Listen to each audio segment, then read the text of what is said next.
여러분 안녕하십니까? 다섯내듀 강사 권동서입니다. 전기기사 실기에 출제되는 전기기사 필기 기출문제 시리즈 어느덧 3편입니다. 이번 영상에서도 좋은 문제들만 우리가 함께 풀어볼 예정인데요. 계산 문제를 포함해서 전기기사 실기에서 출제되는 단답형으로 출제되는 그런 필기 기출문제도 함께 이번 영상에서 다뤄보겠습니다. 자, 바로 시작해 보겠습니다. 아홉 번째 주제는 바로 변압기 용량입니다. 변압기 용량을 구하기 위해서는 우리가 합성 최대 수용 전력을 먼저 구해야 하고요. 합성 최대 수용 전력을 구한 다음 이것을 역률로 나눠줘야 됩니다. 그래야지만 이 합성 최대 수용 전력의 기본 단위인 킬로와트가 역률로 나눠줌으로써 킬로볼트 암페어로 바뀌게 되는 것입니다. 그 다음에 여기에 부등률이 존재한다면 이 수용각 간 또는 부하 간의 부등률까지 고려를 해줘야 되겠습니다. 그래서 부등률이라고 하는 것은 개개의 최대 수용 전력의 합을 합성 최대 수용 전력으로 나눠준 값을 말하잖아요. 결과적으로 부등률을 이용해서 이 합성 최대 수용 전력을 구할 수 있게 되는 것이죠. 자, 그럼 필기 문제 첫 번째부터 함께 풀어보겠습니다. 각 수용가의 수용 설비 용량이 50kW, 100, 80, 60, 150 이렇게 해서 총 5개의 설비가 존재하는 것을 알 수 있고요. 자, 이때 수용률 또한 존재하는 것을 알 수 있습니다. 제가 앞서 개개의 최대 수용 전력의 합을 분자에다 쓴다라고 했는데, 자, 그러면 개개의 최대 수용 전력이란 수용 설비에다가 설비 용량에다가 수용률을 곱한 것이 됩니다. 문제에서 주어진 수용 설비 용량이 50, 100, 80, 60, 150 순서이므로 수용률을 0.6, 0.6, 0.5, 0.5, 0.4가 각각 순서에 맞게 곱해지게 될 것입니다. 자, 그래서 이것을 식으로 표현하면 50 곱하기 0.6 괄호로 구분해 주시면 좋겠죠. 자, 100 곱하기 0.6 그 다음에 80 곱하기 0.5 그 다음에 60 곱하기 0.5 마지막 150 곱하기 0.4가 될 것입니다. 이것이 개개의 최대 수용 전력의 합이라면 이것을 무엇으로 나눠주냐라고 했을 때는 바로 부등률과 역률로 나눠줘야 되겠죠. 자, 부하의 부등률 1.3이라고 주어져 있는데 만약 문제에서 부등률이 주어져 있지 않다면 이 부등률을 1로 간주하세요. 1을 곱해주시면 되겠습니다. 자, 그래서 여기에다가 식을 마저 써보면 1.3에다가 주어진 평균 부하 역률이 80%라고 했으므로 0.8을 곱해주게 된다면 자, 이 값은 211.54kVA가 나와서 가장 가까운 값인 4번을 골라줄 수가 있었습니다. 결과적으로 우리는 필기에선 객관식이었기 때문에 4번 보기를 골랐겠지만 이것이 실기로 넘어오게 되면 방금 그 계산 과정이 써 있어야지 정답으로 인정되겠죠. 자, 그 밑에 문제 보겠습니다. 수용가를 2군으로 나눴다라고 합니다. 2개의 군으로 나누고 각 군의 변압기 한 대씩이 있는 거예요. 즉 여기도 변압기, 그 다음에 여기도 변압기가 이렇게 있는 겁니다. 자, 이때 여기에 간선에는 메인 변압기가 이렇게 존재하게 될 것입니다. 자, 이때 각 군의 수용가의 총 설비 용량을 30과 20kW라고 했어요. 즉 여기가 30, 여기가 20kW라고 했고요. 수용가의 수용률이 여기가 0.5, 밑 옆에가 0.5라고 했습니다. 각각. 자, 그다음에 수용가 상호 간의 부등률이 존재하게 되고요. 변압기 상호 간의 부등률이 존재하는 것을 알 수 있어요. 수용가 상호 간의 부등률이 1.2, 변압기 상호 간의 부등률이 1.3이라고 되어 있습니다. 결과적으로 이 수용가 간에도 어떠한 최대 전력을 소비하는 시간대가 다른 것이고 이 변압기 간에서도 최대 전력을 사용하는 시간대가 다르게 된다는 것이죠. 결과적으로 이 수용가와 변압기 간의 각각의 부등률에 차이가 존재한다는 것입니다. 그렇죠? 자, 그럴 때 이 1.2와 1.3의 부등률을 모두 고려해 줘야 됩니다.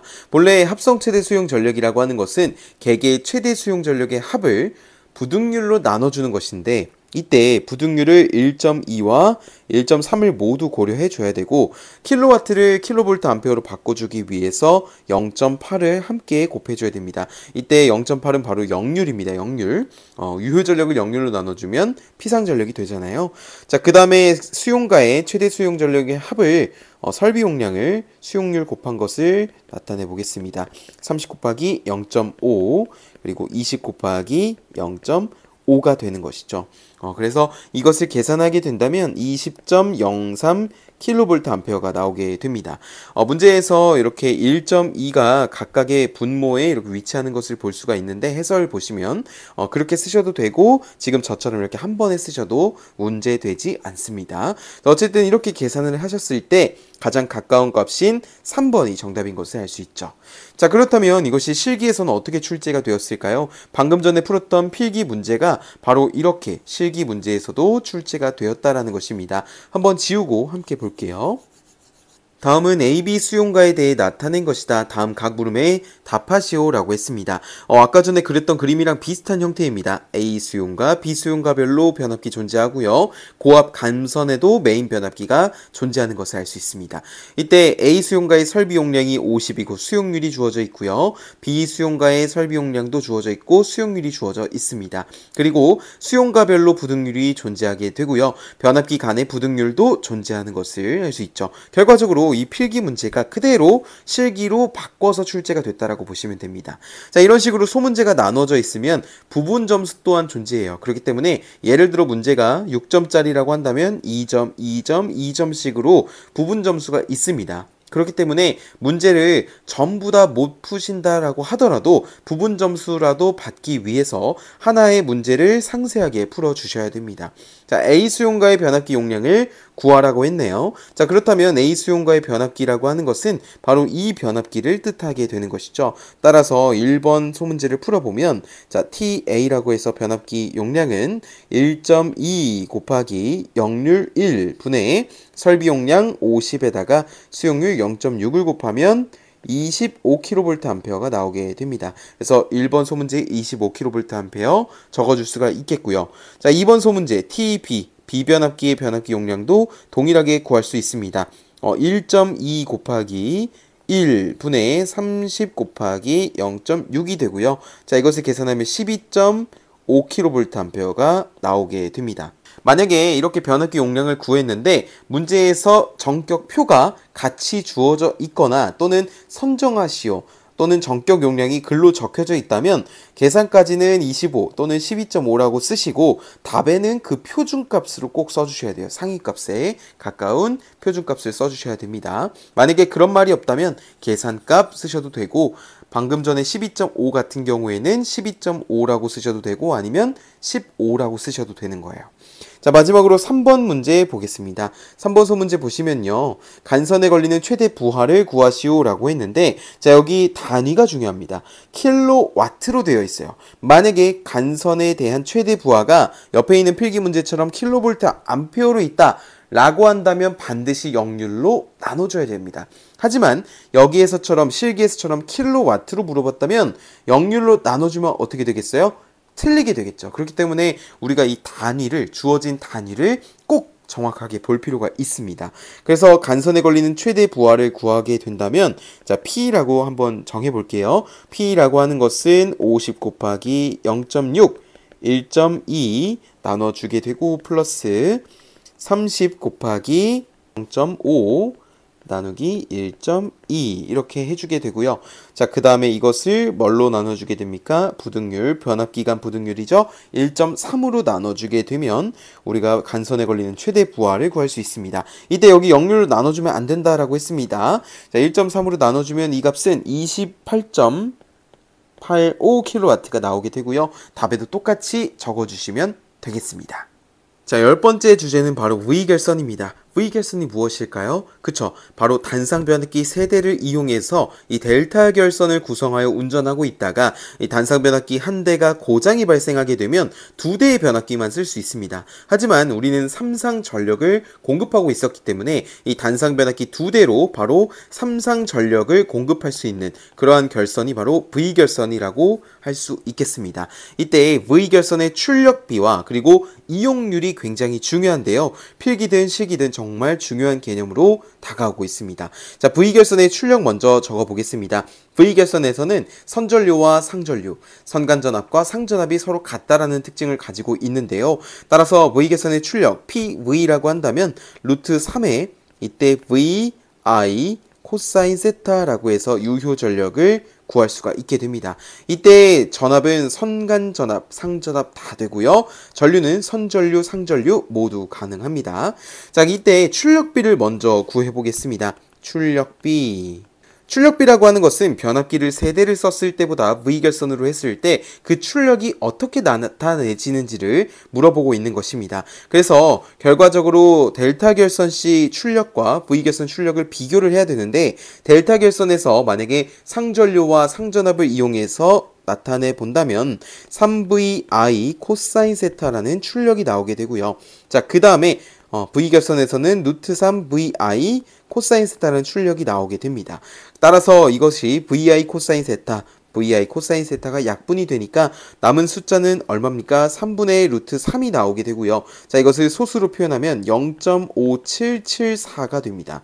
따라서 이것을 퍼센테이지로 바꾸려면 여기에 몇을 곱해야 돼요? 그렇죠. 100을 곱하게 되면 57.74%가 나오는 것을 확인할 수 있습니다.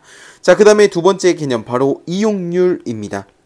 이용률이라고 하는 것은 V결선을 했을 때 출력을 2대 이용 시 변압기를 2대를 썼을 때의 출력과 비교하는 것이 바로 변압기 이용률입니다.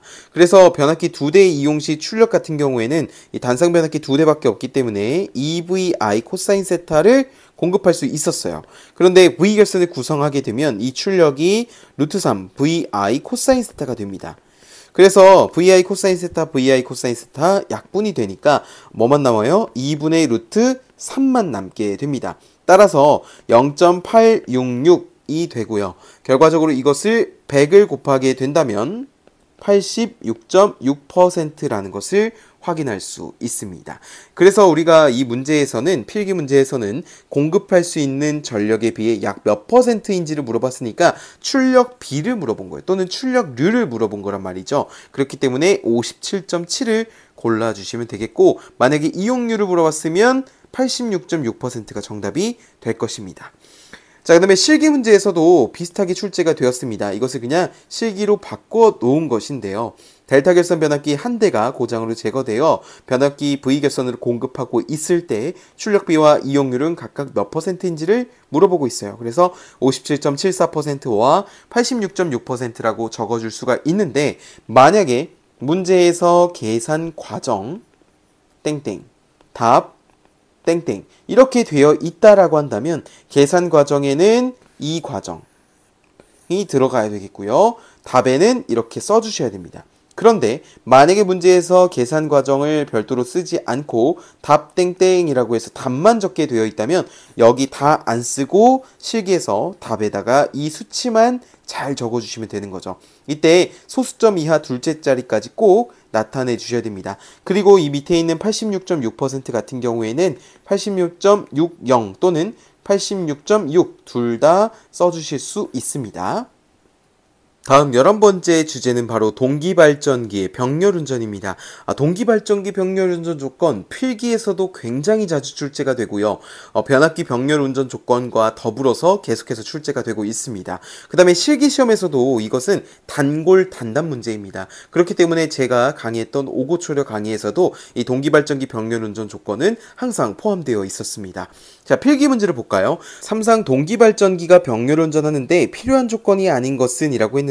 1번 보시면 용량이 같을 것, 2번 기전력의 파형이 같을 것, 크기가 같을 것, 주파수가 같을 것이라고 되어 있습니다. 그 밑에 문제 보시면 동기발전기가 병렬운전하고 있을 때 동기와 전류가 흐르는 경우라고 되어 있어요. 즉 위의 문제에서는 조건에 대해서 단순히 물어보고 있고요.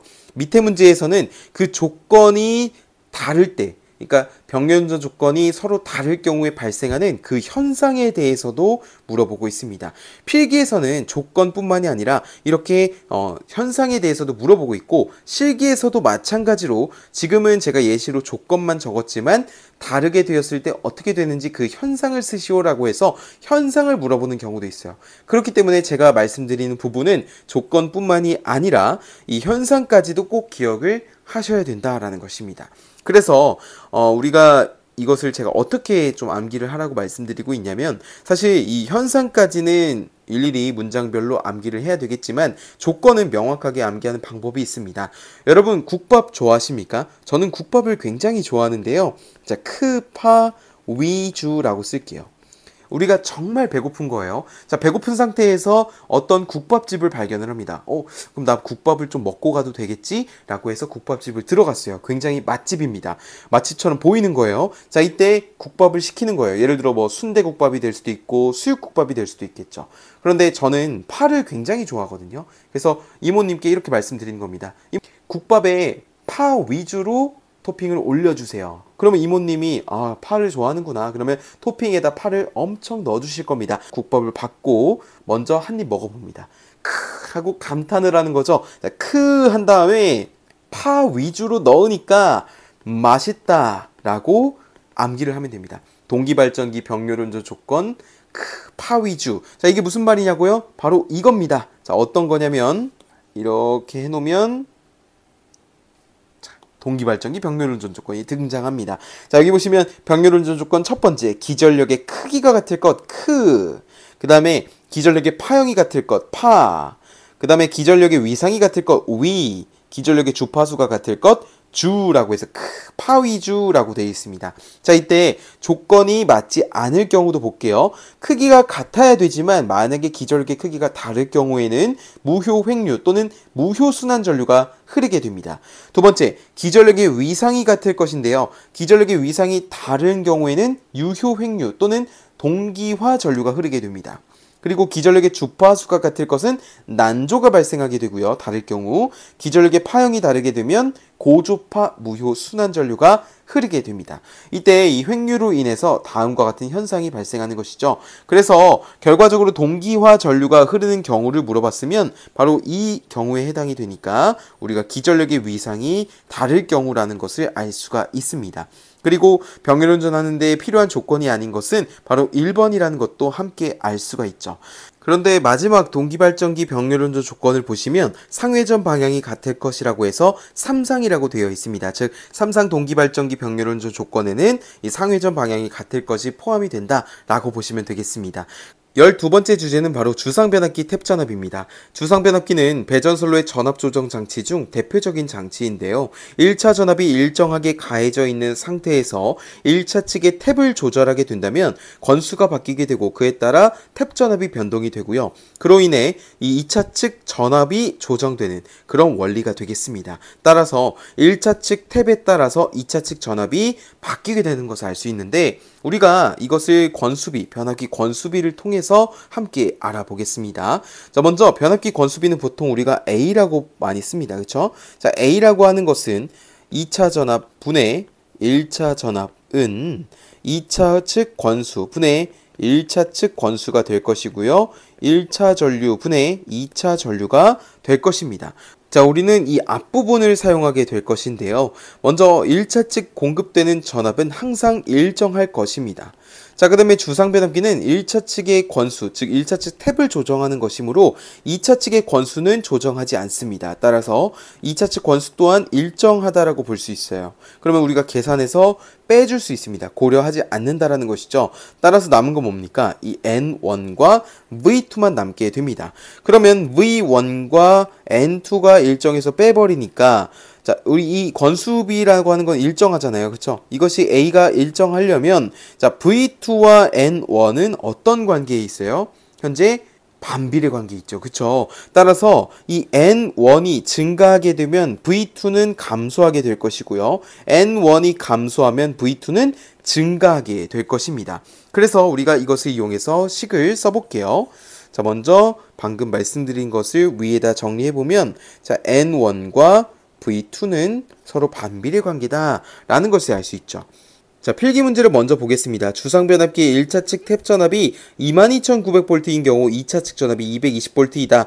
2차 측 전압을 210V로 하기 위한 1차 측 탭 전압을 물어보고 있어요. 결과적으로 처음에 탭 전압을 줬습니다. 기존 탭 전압 1차 측 탭 전압 22,900이니까 권수가 결국에 22,900이라고도 볼 수가 있는 거죠. 그냥 탭 전압이 곧 권수와 같은 것이니까요. 자, 이때 2차 측 전압 220이라고 했습니다. 그런데 이 220이 10으로 이렇게 감소를 하려면 결과적으로 탭은 어떻게 돼요? 탭 전압은 높아져야 돼요. 높아져야 됩니다. 왜냐? 1차 측 권수와 2차 측 전압은 서로 반비례 관계이기 때문에 이 전압이 내려갔다는 것은 권수가 올라갔다는 것이에요. 탭 전압이 증가했다는 것입니다. 따라서 식을 이렇게 쓸 수가 있겠습니다.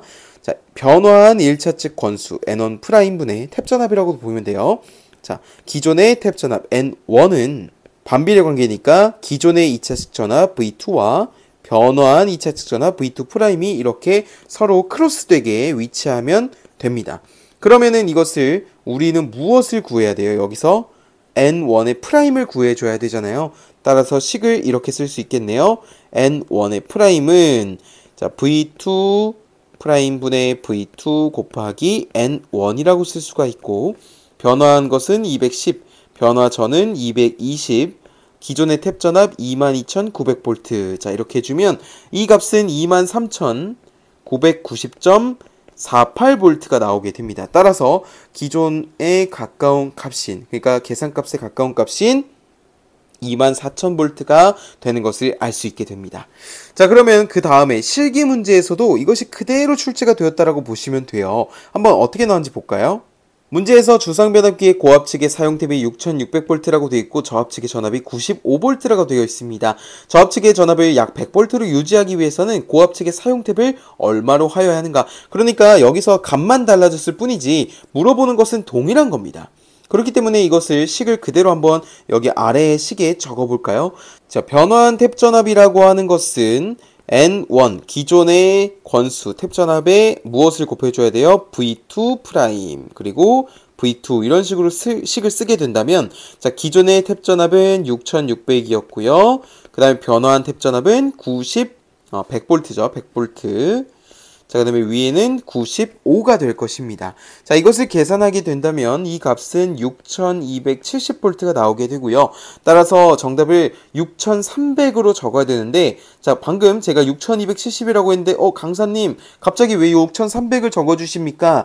라고 하신다면 이 고압 측의 사용 탭이 정격값이 존재하기 때문에 그렇습니다. 그래서 이 6600V급 계통에서는 표준 탭 정격이 정해져 있어요. 자, 어떻게 정해져 있냐면 5700, 그 다음에 6000, 그 다음에 6300, 6600, 6900으로 정해져 있습니다. 그렇기 때문에 6270에 가까운 상위값인 6300V로 적어줄 수가 있게 되는 것이죠.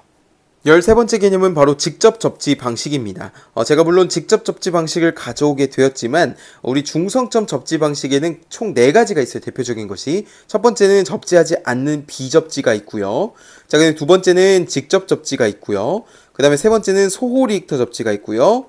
그 다음에 마지막으로 저항 접지가 있습니다. 그런데 우리가 중성점 접지를 이렇게 4개로 알고 있다라고 하더라도 필기 문제가 실기로 주로 출제되는 접지 방식에는 이 직접 접지 방식이 출제되고 있고요. 비접지 또는 직접 접지 중에서도 이 3상 4선식 다중 접지 방식이 주로 출제가 되고 있습니다. 그래서 그 부분을 좀 눈여겨보시면 좋을 것 같은데, 결국에 직접 접지라고 하는 것은 이 중성점을 대지에 직접 접지하는 방식이다라고 볼 수가 있겠어요. 그러면 우리가 이 직접 접지 방식의 특징을 외워야 되겠죠.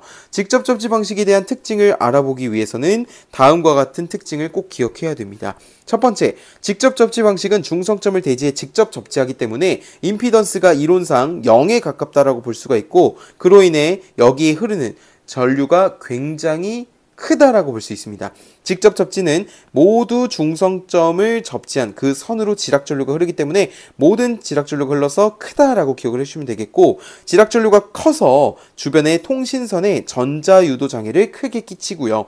그 다음에 보호개전기 동작은 확실하게 됩니다. 왜냐? 지락전류가 크기 때문에 보호개전기도 그만큼 이거는 확실하게 고장이구나, 지락이 발생했구나라는 것을 확실하게 캐치할 수 있기 때문이죠. 보호개전기 동작 확실하고요. 그 다음에 과도한 정도가 나쁩니다. 자, 과도한 정도라고 하는 것은요, 고장이 발생했을 때 이것을 빠르게 평형 상태를 회복해서 송전을 계속할 수 있는 능력을 말하게 되는데, 워낙에 지락전류가 크다 보니 과도한 정도가 매우 나쁘고 결국에 중성점 접지 방식 중에서 가장 나쁜 과도한 정도를 가지고 있습니다.